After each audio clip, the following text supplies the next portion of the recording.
To me, it's a low risk, high upside move. There's really no downside to it because, again, you're going to be bad in 2024. If maybe he did indeed find something, and if Brian Bannister and Ethan Katz say, hey, we like what you did here, and anybody that saw Bannister's tweet, a couple of days ago. I'll read the tweet. I've got it up. All right, perfect. That's a perfect segue. It's perfect segue. It's almost like we've done this before. Yeah, so Bannister on the X Machine the other day throws this tweet out. It was a quote of Chi Sox fan Mike. Interesting to see him interacting in White Sox Twitter, but we'll see how long that lasts. Yeah, this was a bold strategy by all intents and purposes. Fetty works out at the same facility as Logan Webb in the offseason. He added the same sweeper plus split change to his arsenal as Webb.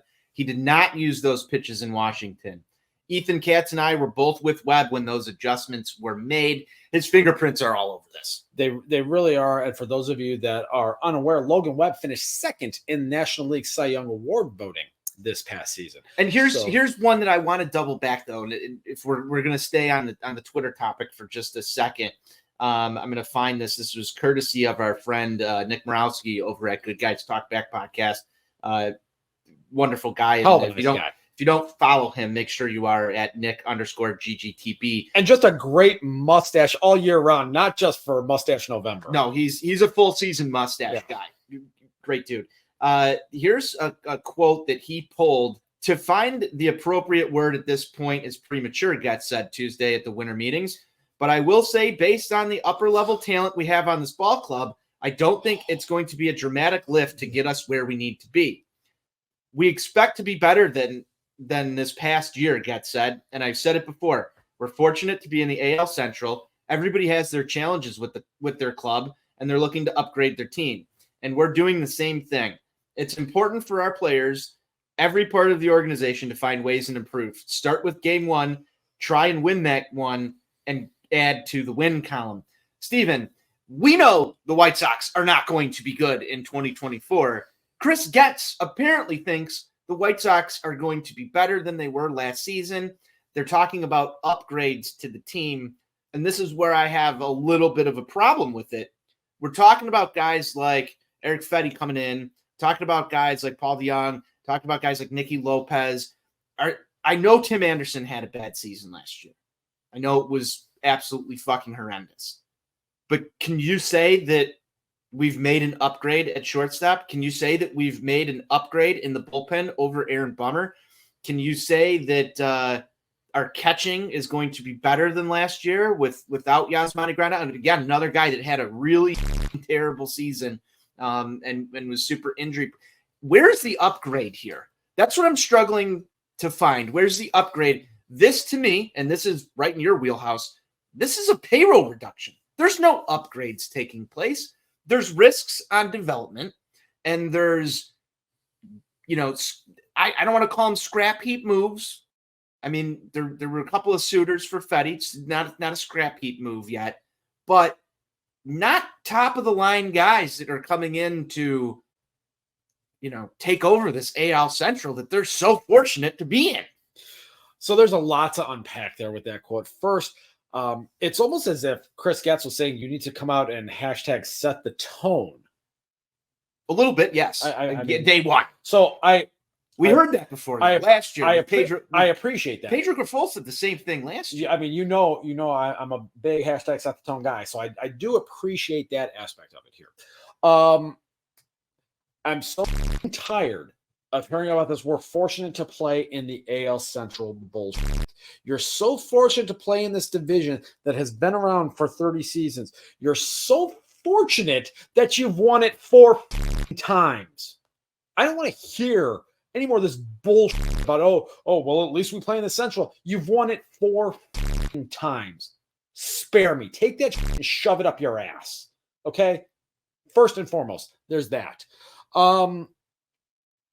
As it relates to upgrades, and you mentioned Tim Anderson, you mentioned Yasmani Grandal, I think the one thing that we can say right now is that with the likes of DeYoung and with Nicky Lopez, The up the middle defense will be better. Will the offensive output be any different? Who knows? Like I said, DeYoung has not been good offensively since 2019. Nicky Lopez is just a little slapdick guy. But again, the up the middle defense should be an improvement. Is that enough to really move the needle? Is that enough to, take this team from a 61 win team to a 66 win team? In my opinion, no. But that is one area that should theoretically be better. Yeah. I mean, I guess you can count that as an upgrade. I was looking more at the individual parts of the organization versus, some of the more collective. Well, even if you look at it from a standpoint of if you have a combination of Nicky Lopez and even if DeYoung plays a little bit of second base, that's still better than anything that you got, out of the hodgepodge of that played the Keystone a year ago. Yeah, and I'm not even just looking there. Let's look at the pitching. Lance Lynn is no longer with the Chicago White Sox. He had a very up and down season. Lucas Giolito. Where were the ups? There were a couple ups. There was that one start where he broke the strikeout record or tied the strikeout record. There was some good Lance Lynn games. Not really sustained success, as Rick Hahn would dub that, but veteran presence, I guess, there has some name pedigree to it. Lucas Giolito no longer here. He had a good start to the season, completely fell apart at the end. Still a free agent as of right now. Everybody seems to be waiting on Shohei Ohtani to sign, except for Eric Fetty. But, I look at the rotation here. It seems like there's more projects than we had before. So I don't know if I'm buying into the full, we're upgrading the team. Where's your splash? Well, I mean, we got to be real about this. He has to come out and say that. He can't just come out and say, well, we're going to be as bad, if not worse than we were a year ago. He just got the job like 3.5 minutes ago. So you're not going to see him come out there and throw this team under the bus. Although he kind of did. He did do that, but I don't think he's going to come out and really kind of do that on an individual player basis, so to speak. So, look, we all know they're not making significant upgrades in the free agent market. I mean, that's just not going to happen here. It's not really in their playbook. No, it's not even when they are in their window. Yeah.